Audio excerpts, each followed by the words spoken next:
5 victims, 5 brutal killings, each one marked by terror, a cryptic message, and a mocking taunt. The Zodiac Killer had left his mark across Northern California. Now, with his ciphers and letters, he was daring the police to catch him. Who was this killer who reveled in his mystery? And would he stop before the body count climbed higher? The clock was ticking, and the Zodiac was always one step ahead.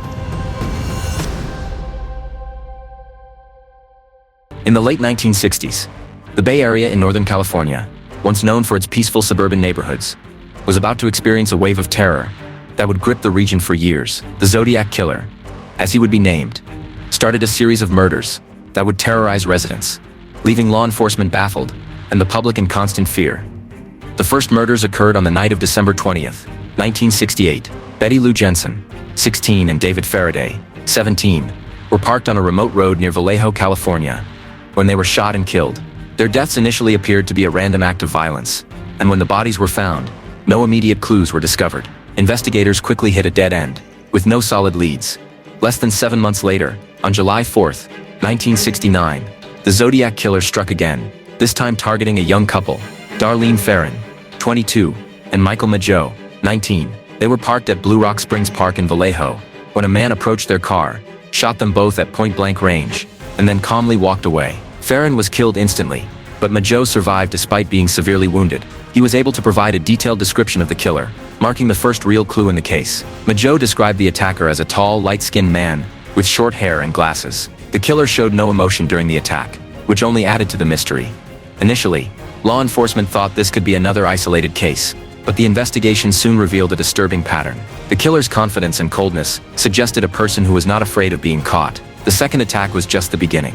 In August 1969, the Zodiac Killer sent a letter to the San Francisco Chronicle, claiming responsibility for the Blue Rock Springs murders, and boasting about his crimes. The letter included a cipher, an encrypted message that the killer claimed would reveal his identity. The Zodiac Killer didn't just confess to the murders, he issued a challenge to the public.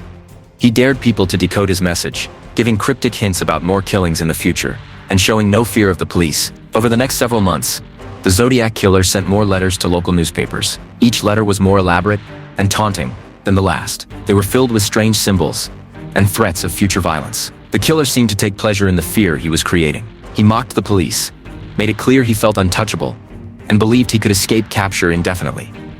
On September 27, 1969, the Zodiac Killer escalated his attacks further. Brian Hartnell, 20, and Cecilia Ann Shepard, 22, were relaxing by Lake Berryessa in Napa County, when the Zodiac approached them wearing a bizarre costume. He was dressed in a hooded outfit, with a symbol on his chest, a cross within a circle. After tying them up, he repeatedly stabbed them. Hartnell survived, and gave police a detailed description of the killer, but Cecilia Ann Shepard died from her wounds. This brazen daylight attack in a public place showed just how far the Zodiac Killer had gone.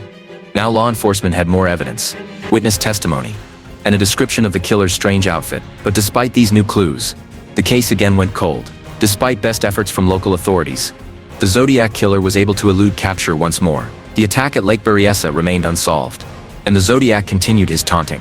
In the aftermath of the Lake Berryessa attack, the Zodiac Killer sent another chilling letter, this time to 3 local newspapers. The letter included a new cipher, challenging the public and the police once more. The killer also made a terrifying promise.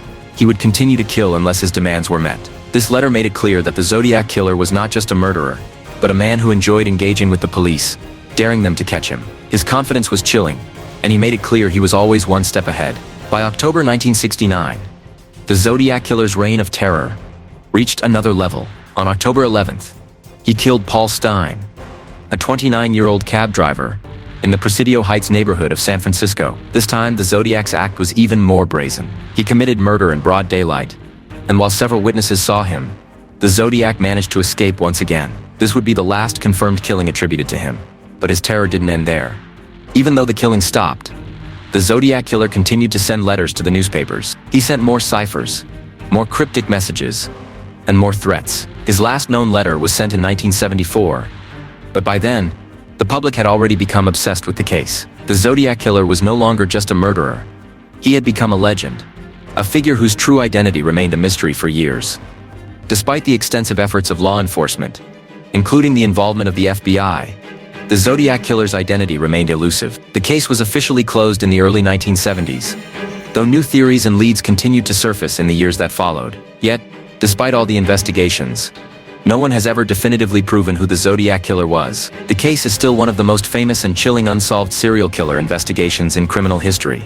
The public's fascination with the Zodiac Killer has never faded. Over the years, books, documentaries, and movies have continued to revisit the case, offering new theories and forensic techniques in an attempt to uncover the truth. For those who lived through the fear of the late 1960s and early 1970s, the name Zodiac is still synonymous with terror and mystery.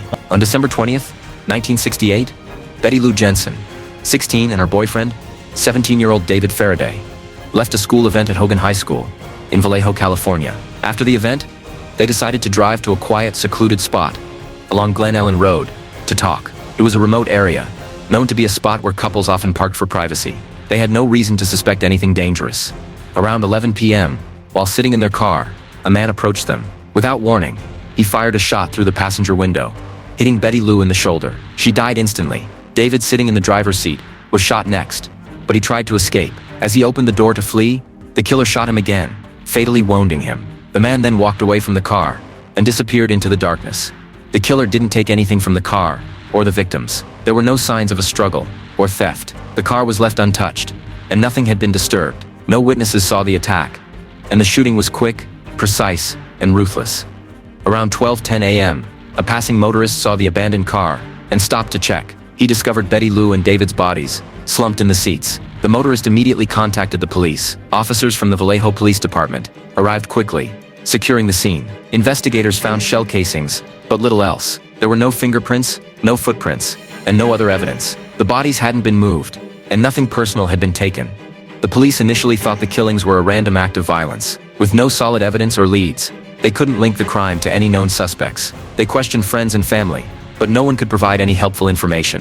Betty Lou and David had no enemies, no criminal history, and no apparent reason for someone to target them. They were just two typical teenagers. For days, the police scoured the area around Lake Herman Road, looking for any trace of the killer. They found nothing. With little evidence and no leads, the investigation stalled. The authorities were left wondering if this was an isolated crime or if there was a killer on the loose. The community began to grow uneasy. The idea that a killer was out there without any clear motive caused fear to spread. Parents warned their children to be cautious, and people started locking their doors at night. The police, however, had no new leads and nothing to show for their efforts. The case began to fade into the background, with other unsolved crimes taking priority. But the unease remained. A month later, on July 31st, 1969, a letter arrived at the offices of the San Francisco Chronicle. The letter was addressed to 3 different Bay Area newspapers, but the Chronicle was the first to receive it. The letter was from the killer himself, who now called himself the Zodiac. In the letter, the Zodiac took responsibility for the murders of Betty Lou Jensen and David Faraday, as well as other killings that had not yet been linked to him. The letter was typed and included several disturbing details about the crime that only the killer could have known. The Zodiac gave a chilling description of the scene, including specific details about how Betty Lou and David had been shot. The letter also contained a cipher, a complex code that the Zodiac claimed would reveal his identity. Signed with a symbol, a cross inside a circle, the letter sent a clear message to the public and the police. The Zodiac Killer wasn't just a murderer. He was someone who took pleasure in the fear he created. He wasn't hiding. He was challenging the authorities, daring them to figure out who he was. The letter also warned that he would continue to kill unless his demands were met. This was the turning point in the investigation. The police had no idea who the Zodiac was or where he could be. The cipher in the letter seemed like a puzzle that only the Zodiac knew how to solve. Authorities immediately sent the letter to experts and cryptographers to try and crack the code, but it proved difficult. The Zodiac's boldness and the chilling nature of the letter made it clear that this was no ordinary killer. He was someone who wanted attention, someone who enjoyed taunting the police and the public. This letter was just the beginning. Over the next several years, the Zodiac would send more letters, each one escalating the fear and tension in the Bay Area. Weeks passed, and the police continued their efforts to follow up on the letter. They analyzed every scrap of information they could find, trying to piece together the identity of the Zodiac. They brought in forensic experts, handwriting analysts, and even code breakers. But despite their best efforts, they couldn't find any concrete leads. The Zodiac's letter to the San Francisco Chronicle was only the first in a series of disturbing messages that would haunt the police and the public for years. The fear in the Bay Area grew as people began to wonder if the Zodiac would ever be caught. Would he stop killing? Or would he continue to taunt the police with his letters? What had begun as a random act of violence had turned into something much more terrifying. The Zodiac Killer was not just a murderer. He was playing a game, and no one knew how to stop him. His letters and cryptic messages made it clear that he was in control, and the authorities were scrambling to catch up. The search for the Zodiac Killer had only just begun, and the fear he inspired was about to take over the region. On July 4th, 1969, just months after the shocking murders of Betty Lou Jensen and David Faraday, the Zodiac Killer struck again. This time, his victims were 22-year-old Darlene Ferrin and 19-year-old Michael Mageau. The couple had parked their car in a secluded area near Blue Rock Springs Park in Vallejo, California. It was a quiet spot, perfect for a private conversation, and they were enjoying a peaceful night. The park, located near popular 4th of July celebrations, was busy with fireworks and laughter as groups of people set off firecrackers and began to leave. The scene was typical for the holiday, with no sign of any impending danger. Around 12:30 a.m., while Darlene and Michael were in their car, a man approached. Without warning, he pulled out a handgun and fired into the vehicle, striking both victims multiple times. The first few shots hit them immediately, causing serious injuries. Darlene Ferrin was killed instantly, but Michael Mageau, although severely wounded, remained conscious. The gunman fired more rounds without hesitation. The attack seemed calm, as if the killer was methodical and deliberate in his actions. After ensuring that Darlene was dead, the Zodiac Killer turned and walked away from the scene. Michael, covered in blood and barely able to move, managed to crawl out of the car. Despite his injuries, he fought to stay conscious. He dragged himself to the road, hoping someone would come by. As he lay on the ground, struggling to survive, he saw headlights in the distance. A car passed by, and Michael, desperate and barely able to speak, flagged it down. The driver of the car stopped and immediately called the police, realizing Michael's severe condition. By the time the police arrived at Blue Rock Springs Park, it was around 1 a.m. Officers found Michael Mageau gravely wounded but still alive. Darlene Ferrin, however, was already dead, slumped in the passenger seat. The police immediately secured the scene and began investigating. Michael, despite his injuries, provided a detailed description of the attacker. He described the killer as a tall man with a bulky build. The man was wearing dark clothing and had a round, full face. Michael also mentioned that the killer seemed calm during the attack, taking his time and shooting both victims multiple times without rushing. The attacker didn't speak much, adding to the eerie calmness of the murder. The Zodiac Killer didn't just kill and walk away.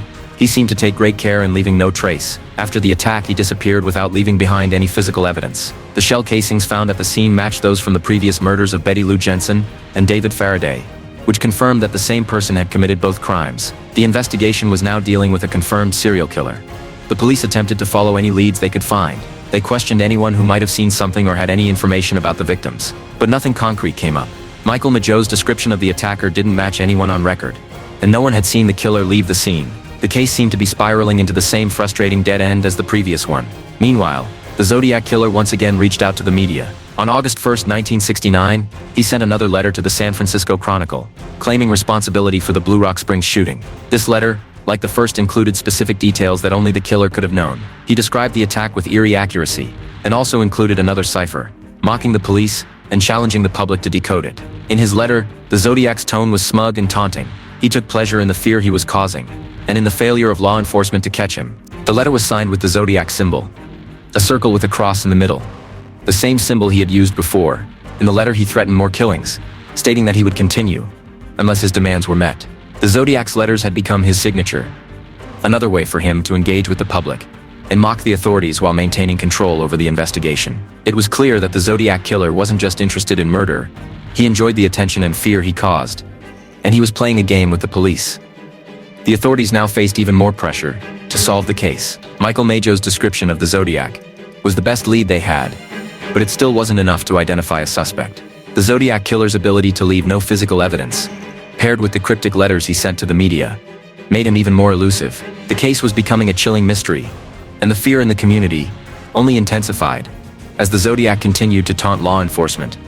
Despite all their efforts, the police were no closer to capturing the Zodiac Killer. His cold, calculated actions set him apart from other criminals, and the lack of solid progress in the case made it clear that he was unlike anything they had encountered before. The Zodiac's ability to disappear without a trace was a constant reminder of how difficult it would be to catch him. By the end of July 1969, the Zodiac Killer had claimed 2 murders and attempted a third. His need for attention, and his confidence in evading capture, made him even more dangerous. The killer was playing a game, and no one knew how long it would take to catch him, or if he would ever be stopped. The Zodiac's presence in the Bay Area was becoming an inescapable reality. Fear of another attack loomed large, and the killer's next move remained a terrifying unknown. On September 27, 1969, the Zodiac Killer escalated his killing spree further. This time the attack took place at Lake Berryessa, a popular recreational spot in Napa County, California. The victims were 20-year-old Brian Hartnell and 22-year-old Cecilia Ann Shepard. The couple was relaxing by the lake, enjoying a peaceful afternoon, and unaware that they would soon become victims of a violent attack. Around 6:30 p.m., while the couple was sitting in Brian's car, a man approached them. The killer wore a distinctive black hood with eye holes, resembling a mask, and a bib-like costume with a symbol drawn on the front, a cross inside a circle. This symbol would later become his signature. The killer also carried a large knife. He told the couple that he was an escaped convict from Deer Lodge, Montana, and that he needed their car and money to escape to Mexico. He then ordered them out of the car. Once outside, the Zodiac Killer tied Brian and Cecilia up with rope. After restraining them, he began stabbing both victims repeatedly. Brian was stabbed in the back and chest, but remained conscious long enough to attempt to fight back. Cecilia, however, did not survive the attack and died at the scene. Despite his severe injuries, Brian managed to free himself from the rope that bound him. He then crawled toward a nearby road, struggling to stay conscious and hoping someone would pass by. Eventually, he flagged down a passing motorist, who immediately called the police. When the police arrived at the scene shortly afterward, it was clear that Cecilia Shepard was already dead, slumped over in the passenger seat. Brian, though gravely injured, was still alive and able to give a detailed description of the Zodiac Killer. He described the attacker as a tall man with a bulky face and dark clothing. Brian also recalled that the killer acted calmly during the entire attack, showing no emotion or urgency. The Zodiac, as Brian later recalled, even told him, "I am the Zodiac. I have just killed 2 people." After carrying out the brutal stabbing, the Zodiac Killer did not rush to flee the scene. Instead, he carved a message into the passenger door of Brian's car with the knife. The message read, "Vallejo, December 20th, 1968, July 4th, 1969, September 27th, 1969, 6:30 by knife." This message listed the dates of the Zodiac's previous attacks, including December 20th, 1968, July 4th, 1969, and September 27th, 1969, and added the chilling note, "by knife." This message confirmed that the Zodiac Killer was taking credit for not only the recent attack, but also the earlier murders of Betty Lou Jensen and David Faraday. After leaving the cryptic message on the car, the Zodiac Killer walked to a nearby payphone in downtown Napa. From there, he called the Napa County Sheriff's Department and confessed to the attack. He provided enough information for the authorities to confirm his involvement in the crime. The Zodiac also stayed on the line, leaving the receiver off the hook, so the police could trace the call. This phone call was one of the few direct actions taken by the Zodiac himself, and was significant, as it provided a direct link to the crime. The Zodiac followed up with another letter to the media, signed with his signature symbol, the cross circle. In the letter, he provided more details about the crime, reinforcing his claim of responsibility for the attack at Lake Berryessa. He also included a new cipher, a complex series of characters and symbols. This new cipher would take years for authorities to begin to understand, but at the time, it added another layer to the Zodiac's taunting of the police. The Zodiac's letter continued his pattern of mocking the police, hinting at future killings, and challenging law enforcement to catch him. As the investigation continued, police tried to follow up on every available lead. Brian Hartnell's testimony was invaluable, as his description of the Zodiac provided the best information they had. However, despite their efforts, the police were unable to identify the killer. The Zodiac had left no fingerprints, and his costume and hood made it difficult to identify him. The cross-circle symbol, which had now been used in 2 attacks, would later become a key part of the investigation. But at this point, it was still just another frustrating clue. Law enforcement expanded their search efforts, following up on any possible leads, but there was still no clear way to track down the Zodiac Killer. The brutal attack at Lake Berryessa, combined with the Zodiac's continuing letters and taunts, made it clear that he was not just a random killer. The Zodiac was playing a psychological game with the police, mocking their efforts to catch him while continuing his killing spree. Brian Hartnell's description of the Zodiac, as a tall man with a round face and a calm demeanor during the attack, provided the police with a profile to follow. Despite several theories and suspects over the years, the Zodiac Killer's identity remained a mystery. His use of cryptic messages, his chilling confidence, and his ability to evade capture set him apart from other serial killers of the time. The attack at Lake Berryessa, along with the Zodiac's continuing letters and taunts, showed that this case was far from over. The Zodiac Killer's pattern of terror continued, and the police were left struggling to solve the mystery, while the killer remained at large. With each new letter and cipher, the Zodiac taunted both the public and the authorities, making it clear that he was enjoying the game of cat and mouse. As the investigation continued, there was no sign that the Zodiac Killer would stop. The mystery surrounding his identity and his next move remained a terrifying unknown. On October 11, 1969, the Zodiac Killer committed his final known murder. His victim was Paul Stine, a 29-year-old taxicab driver in San Francisco. This marked the last confirmed murder in the Zodiac's killing spree, although his terror would continue through his cryptic letters. Around 9:55 p.m., Paul Stine picked up a passenger near Jackson Street in San Francisco. The passenger, later identified as the Zodiac, directed Paul to drive to the quiet residential neighborhood of Presidio Heights. As the cab neared the intersection of Washington and Cherry Streets, the Zodiac suddenly pulled out a handgun and shot Paul in the head, killing him instantly. The Zodiac didn't flee immediately. Instead, he calmly tore off a piece of Paul Stine's shirt before walking away from the scene. Paul's lifeless body was left slumped in the front seat of the cab, and the Zodiac departed without rushing. At the time of the murder, 3 teenagers were in a house near the intersection of Washington and Cherry Streets, just a few hundred feet from the crime scene. The teens saw a man walking away from the cab, but they did not immediately recognize him as the Zodiac Killer. They described him as a white male, around 5 feet 8 inches tall, in his mid-30s, and wearing dark clothing. They called the police, providing this description, which would later help create a composite sketch of the Zodiac. Shortly after the murder, 2 police officers in a patrol car drove past the intersection, responding to the radio dispatch about the murder. They had already received the description from the teenagers. The officers saw a man walking nearby who matched the description. They stopped and questioned the man, asking if he had seen anything suspicious. The man, who appeared to match the Zodiac's description, told the officers to look for someone else, and walked away. The officers did not detain him, as they lacked enough evidence to connect him to the crime. They didn't realize they had just spoken to the Zodiac Killer, and this remains one of the most significant missed opportunities in the investigation. 2 days later, on October 13, 1969, the Zodiac sent another letter to the San Francisco Chronicle. In this letter, he claimed responsibility for the murder of Paul Stine. The letter contained specific details about the crime that had not been made public, which only the killer could have known. The Zodiac also included a blood-stained piece of Paul Stine's shirt with the letter. This shirt fragment was later confirmed to be from Paul Stine, further confirming the Zodiac's involvement in the murder. Along with the letter, the Zodiac included another cipher, continuing his pattern of taunting the police and challenging the public to decode his messages. The tone of the letter was mocking, and the Zodiac expressed his belief that the police were incompetent. He even mentioned that he would stop killing once he had enough slaves to join him in the afterlife, further revealing his twisted mindset. Despite the letter and the important details it provided, law enforcement was still unable to capture the Zodiac Killer. The composite sketch based on the teenager's description helped provide a general idea of the Zodiac's appearance, but no concrete leads came from it. The officers who had questioned the Zodiac near the scene of the murder did not realize who he was, and they failed to make any connection between the man they spoke to and the killer they were hunting. The Zodiac had left no fingerprints or physical evidence to link him to the crime.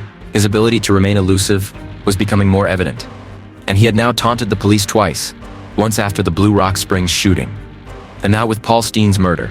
The Zodiac Killer seemed to have full control over the investigation, always staying one step ahead of the authorities.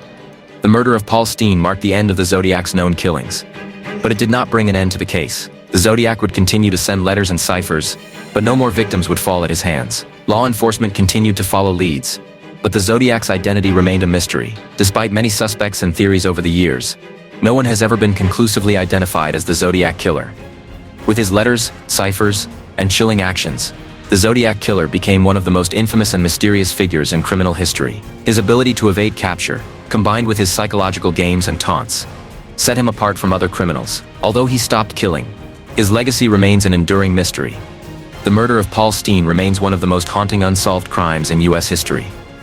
Despite the Zodiac's disappearance from the public view after 1974, the search for his identity continues to this day. His influence, though, remains undeniable, as his case still fascinates and haunts both law enforcement and the public alike. The terror he instilled and the psychological mind games he played make the Zodiac Killer one of the most elusive and terrifying criminals in history. After the murder of Paul Stine on October 11, 1969, the Zodiac Killer stopped committing new murders, but continued to terrorize the public with his letters and ciphers. These letters, full of taunts and mockery, kept both law enforcement and the media engaged with the case, ensuring that the Zodiac remained in the public spotlight. His ability to manipulate the investigation through his cryptic communications showed how much psychological control he had over the situation.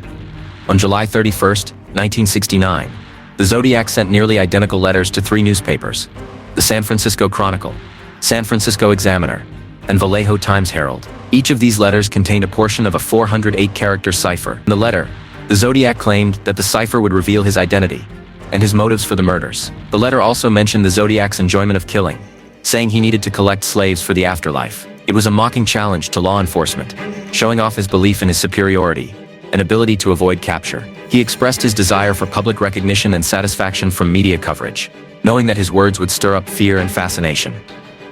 The 408-character cipher was a substitution cipher made up of both letters and symbols. It took a week for a high school teacher, Donald Hardin, and his wife Betty to crack the code using a substitution method.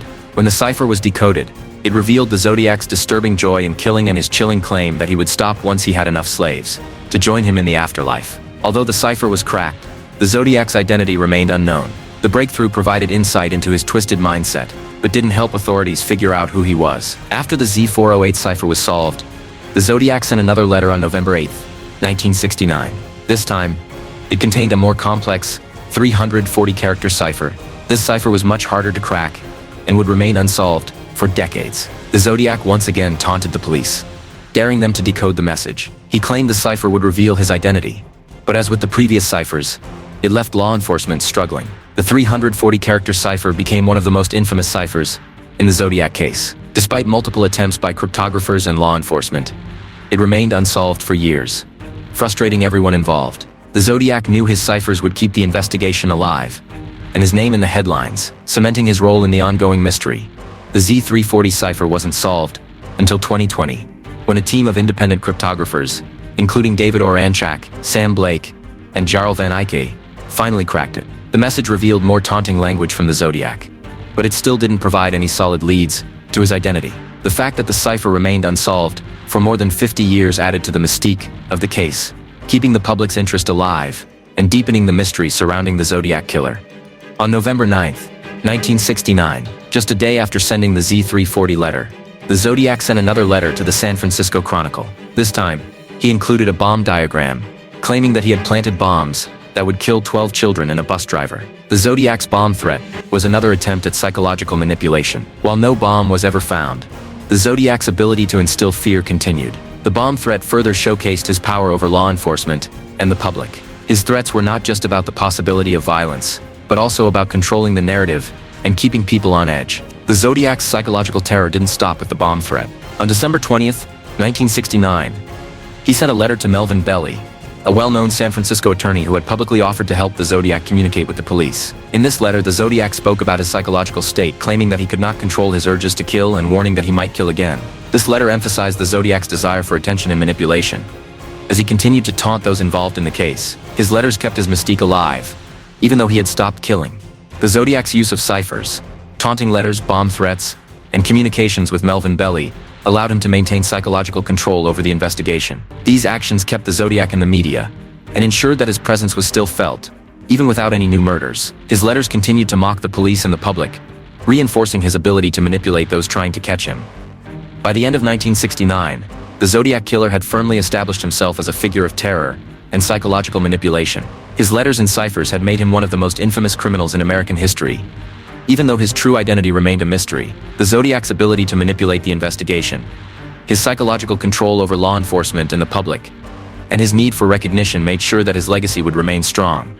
The Zodiac's bomb threat, the Z340 cipher, and his communication with Melvin Belli all served to maintain his mystique and keep the public fascinated with the case. His psychological tactics set him apart from other criminals, leaving law enforcement powerless to capture him. The Zodiac's ability to control the media and manipulate the investigation demonstrated just how powerful he was in the case. Even without new murders, his reign of terror continued, and his name became forever linked to one of the most haunting and unresolved mysteries in criminal history. On April 20th, 1970, the Zodiac Killer sent a letter to the San Francisco Chronicle, containing a 13-character cipher, said 13. This cipher was short compared to his earlier ciphers, but it still served to taunt law enforcement. In his letter, the Zodiac claimed that the cipher was easy to solve, but only he had the key to the correct answer. Despite his confidence, the Z13 cipher was never definitively solved, and its true meaning remains a mystery. The Zodiac's mocking tone showed his desire for control over the investigation, continuing to frustrate investigators and keeping them chasing his clues. Just 2 months later, on June 26, 1970, the Zodiac sent another letter to the San Francisco Chronicle. This letter contained a 32-symbol cipher, C32, which was part of a larger message. The cipher was difficult to decode, and like the Z3040 cipher, it remained unsolved for decades. The Zodiac also referenced Mount Diablo, a location he had mentioned in earlier communications, as part of his cryptic clues. This cipher, like the others, was a way for the Zodiac to continue taunting the police, knowing that each unsolved message would keep the investigation alive and his case in the public eye. On October 27, 1970, he sent a Halloween card to Paul Avery, a reporter at the San Francisco Chronicle. The card was a greeting card, featuring the Zodiac's iconic cross-circle symbol, and a chilling message: "Peekaboo, you are doomed." This card marked a shift in the Zodiac's tactics. Now he was targeting those involved in the media coverage of his crimes, further showing his desire to manipulate the press and keep the investigation in the spotlight. The card was a direct threat to Avery, and the Zodiac knew that it would generate even more media attention for his case. The Halloween card had a strong psychological impact. In response to the Zodiac's threat, the Chronicle staff began wearing buttons that read "I am not Paul Avery," a gesture of solidarity with the reporter, and a defiant response to the Zodiac's attempt to intimidate them. While the media's act of defiance was symbolic, it did little to diminish the Zodiac's control over the investigation. His ability to instill fear, even without committing physical violence, demonstrated his psychological power. The card also kept the public on edge, and the press continued to cover the case, ensuring that the Zodiac's name stayed in the headlines.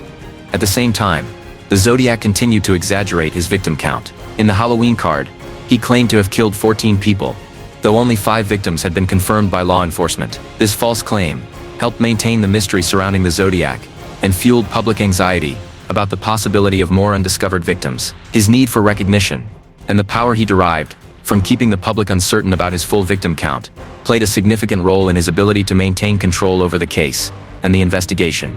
Even without committing new murders, his letters and ciphers ensured that he remained a figure of terror. The Halloween card, the Z13 cipher, and the Z32 cipher all kept his name in the headlines, continuing to frustrate law enforcement. His taunts and false claims of more victims ensured that the case never lost its place in the media. His reign of terror may have stopped with the murders, but his psychological tactics ensured that the fear he created never truly disappeared. Even in the absence of new killings, his influence on the case and the public's fascination with his mystery would live on for years to come. After 1970, the Zodiac Killer disappeared from the headlines for a while. No new confirmed murders took place, but he continued to hold the public's attention through his letters and cryptic messages. His psychological manipulation became more apparent as he taunted the police and media, showing that he was still in control of the investigation. Even though no new killings occurred, his ability to manipulate the situation kept him a central figure in the case. On March 13, 1971, the Zodiac Killer sent another letter to the Los Angeles Times. In this letter, he claimed responsibility for 17 victims, far more than the 5 murders officially attributed to him. He boasted about his ability to elude capture and mock the police. The letter made it clear that the Zodiac had no remorse for his actions, and was still confident in his ability to avoid being caught. The message was a reminder that the Zodiac was still out there, and still manipulating the investigation, even though no new murders had been committed. Despite his claim of 17 victims, law enforcement had no evidence to support the Zodiac's exaggerated body count. His need for recognition and control was clear, and the letter helped keep the investigation active, fueling public fear and media coverage. After sending this letter, the Zodiac seemed to retreat into silence. The investigation slowed down as there were no new confirmed communications from him for a significant period. From 1971 to 1974, the case became dormant, with the police unable to make significant progress. Despite this quiet period, the Zodiac's psychological grip on the case remained strong. He had already proven that he could control the narrative and keep the investigation in the media, and it was clear that he still had the ability to manipulate the public's attention. In January 1974, the Zodiac resurfaced with a new letter, known as the Exorcist Letter, which was sent to the San Francisco Chronicle. This letter was different in tone compared to his previous communications. The Zodiac referenced the popular horror film The Exorcist, mocking the police and claiming that he was capable of killing more people. He included a message that read "Me 37, SFPD as 0, an exaggeration of his victim count. The letter confirmed the Zodiac's arrogance and belief that he was untouchable. It was another direct taunt to law enforcement, reminding them that, although he hadn't killed in some time, he was still in control of the investigation. The exorcist letter also included a cryptic message, which was another attempt to deepen the mystery surrounding his identity. While the message wasn't as complex as his previous ciphers, it still served to reinforce the idea that the Zodiac was still active, manipulating the case, and keeping the police guessing. He had stopped committing murders, but continued to dominate the investigation through his letters, showing his psychological power. Along with the exorcist letter, the Zodiac sent more letters throughout 1974. These letters contained more taunts, cryptic clues, and threats of continued killing. After the exorcist letter in January 1974, the Zodiac Killer seemed to vanish from public view. There were no confirmed murders linked to him, and no more letters or ciphers were received by law enforcement or the media. The case, once dominated by taunting letters and cryptic messages, began to fade from the public's attention. The Zodiac Killer had achieved one of his main goals: to create fear and control the narrative, even without committing further acts of violence. Throughout the 1970s and 1980s, the Zodiac case turned into a cold case, with law enforcement struggling to make any significant progress. The absence of further letters from the Zodiac added to the sense that he was no longer a threat. Despite the growing sense that the case was no longer active, law enforcement continued to pursue different leads, hoping to link new suspects to the crimes. Several suspects emerged during this period, but none were definitively tied to the Zodiac. The police examined a variety of theories, with some pointing to individuals with criminal backgrounds, while others speculated that the Zodiac could have been someone with knowledge of law enforcement procedures. However, without concrete evidence, the case remained unsolved. The forensic technology available at the time was not advanced enough to definitively identify the Zodiac. While DNA testing had become a valuable tool in solving crimes, it was not yet a reliable method for solving the Zodiac case. As time passed, the lack of new clues made it seem like the killer had disappeared or was simply too clever to be caught. The Zodiac Killer had left few physical traces behind, and the lack of forensic evidence made it difficult for authorities to close in on any one suspect. During this period, the Zodiac Killer's case was still frequently referenced in books, documentaries, and films. The public's fascination with the mystery did not fade, and the case continued to captivate crime enthusiasts, journalists, and amateur detectives. Each new documentary or book about the Zodiac reignited interest in the case. However, law enforcement had little new information to share. The case remained unsolved, and every new mention of the Zodiac Killer served as a reminder of how elusive and clever the killer had been in evading capture. By the 1990s, the case had been relegated to a cold case file, with few law enforcement officials actively investigating it. However, the Zodiac Killer's identity remained a subject of intense speculation. Theories about who the killer might have been continued to circulate. Some believed he was a former military man who used his training to evade capture. Others speculated that he could have been someone with ties to law enforcement, using his position or knowledge to stay off the radar. Throughout the years, numerous suspects were suggested, but none were definitively linked to the crimes. While there were occasional developments in the case, none led to a breakthrough. Investigators would periodically revisit the case, especially as new forensic technology became available. But the Zodiac's ability to remain elusive made it impossible for authorities to definitively identify him. Even if the Zodiac were still alive, it seemed that he had hidden his identity so well that he would never be caught. As the years went by, the case remained a point of interest for true crime enthusiasts and media outlets. The Zodiac Killer had faded from the front pages of the newspapers, but the mystery surrounding him never completely disappeared. The case continued to fuel discussions and theories, with people still hoping to uncover the truth. By the late 1990s, the Zodiac Killer had become a symbol of unsolved mysteries, his case representing the unanswered questions that persist in criminal investigations. While the case was no longer a primary focus for law enforcement, the Zodiac's name remained a part of American criminal history. Despite numerous theories and suspects over the years, the Zodiac's true identity remained a mystery, and the case remained one of the most famous unsolved crimes in history. The Zodiac Killer's case became more than just a story of a serial killer. It turned into a symbol of the unknown. Even without new developments or murders, the Zodiac's legacy endured. His ability to manipulate the investigation, his cryptic letters, and his taunting messages ensured that his mystery would never be fully forgotten. The search for the Zodiac Killer remained an enduring part of American criminal history, as his identity continued to elude investigators and the public for decades. Throughout this time, the mystery surrounding the Zodiac only grew, as every new theory and piece of information fueled the public's obsession with the case. His story became a part of criminal folklore, and the fear and intrigue he inspired lingered long after the killer had stopped killing. The Zodiac Killer remained an enigma, his identity and motivations still a subject of intense speculation, leaving the case unsolved and the search for answers ongoing. However, in the early 2000s, advances in forensic science, especially DNA analysis, renewed interest in the case and brought new hope to those still seeking answers.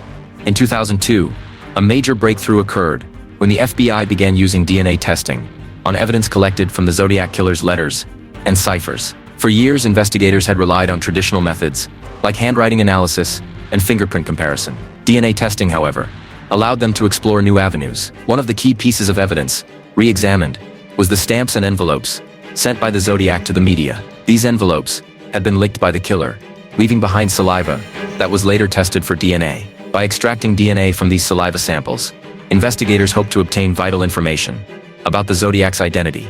In 2007, the case received further attention when a group of independent investigators, including crime enthusiasts and former law enforcement officials, began to re-investigate the case. Their approach focused on reanalyzing the existing evidence, using modern forensic techniques and digital tools. They carefully reviewed old witness statements, composite sketches, and the Zodiac's cryptic letters, searching for new insights or patterns that might have been overlooked during earlier investigations. This group's work kept the case alive in public discussion, as they sought to find new angles that might lead to the killer's identification.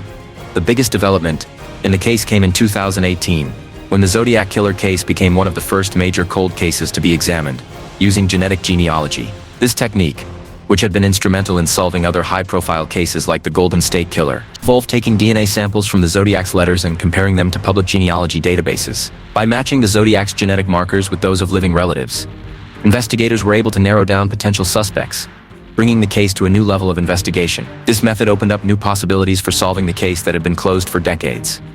In 2020, another significant breakthrough occurred. Investigators, using genetic genealogy, identified a new prime suspect in the Zodiac Killer case. This suspect, who was already deceased, had been linked to several aspects of the case. While the Zodiac's identity was still not conclusively confirmed, this marked the first time that authorities were able to narrow down the list of potential suspects to someone with a much stronger connection to the murders. Despite the promising lead, the Zodiac's true identity remains elusive, and the search for conclusive proof continues. Despite the advances in forensic technology, the case remains officially unsolved, and the Zodiac Killer's identity has never been conclusively established. The advancements in forensic science have revived interest in the case and opened up new possibilities for solving it.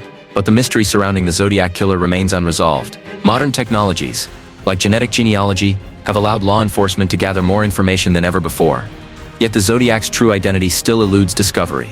His legacy as a master manipulator, using fear and intrigue to control both the investigation and public perception, endures. The efforts to solve the Zodiac case using genetic genealogy led to a major development in 2020. Investigators, using the technique, identified a prime suspect, Gary Francis Post, a deceased convicted criminal. The Zodiac Killer's case had never been as close to resolution as it was at that time. Although the evidence linked Post to certain aspects of the case, it was not sufficient to definitively confirm him as the Zodiac Killer. Law enforcement did not make a formal identification, but the identification of a new prime suspect marked an important moment in the case. It was the first time that investigators had narrowed down the list of potential suspects to someone with a stronger connection to the Zodiac crimes. While the Zodiac's identity may still be a mystery, the use of genetic genealogy marked a significant turning point in the case. This method allowed authorities to explore new ways of solving decades-old crimes, reaffirming their commitment to uncovering the Zodiac Killer's identity. However, despite this progress, the case remains open, and the killer's identity has not yet been conclusively determined. The Zodiac Killer's case has had a profound impact on criminal investigation. His use of ciphers, taunting letters, and his ability to evade capture have become a model for understanding the psychology of serial killers and criminal masterminds. Investigators, criminologists, and psychologists continue to study the case in order to understand the patterns and motives behind the Zodiac's behavior. His case is often cited as a key example of how a criminal can manipulate both the media and law enforcement, creating a psychological battle between criminals and authorities. The case also had a major impact on the public's understanding of criminal justice and forensic science. The Zodiac's ability to evade capture for so many years fueled both fascination and fear. His letters, which mocked law enforcement and the media, became a symbol of the psychological warfare between criminals and the authorities trying to catch them. The Zodiac case sparked increased attention on unsolved serial killings and helped inspire the creation of specialized investigative teams dedicated to solving cold cases. The mystery of the Zodiac Killer has fueled both professional investigators and amateur sleuths for decades, and his name remains one of the most discussed topics in the world of true crime. Despite the passage of time, the Zodiac Killer's influence on criminal investigations and popular culture remains unmatched. His case stands as a symbol of how a criminal can shape investigative strategies, media portrayals, and public perceptions of fear. The question of who the Zodiac truly was may never be answered, but his legacy as a master manipulator of terror will endure as an integral part of criminal history. The search for his identity continues, and as new forensic techniques develop, the possibility of finally solving the Zodiac case remains a tantalizing mystery.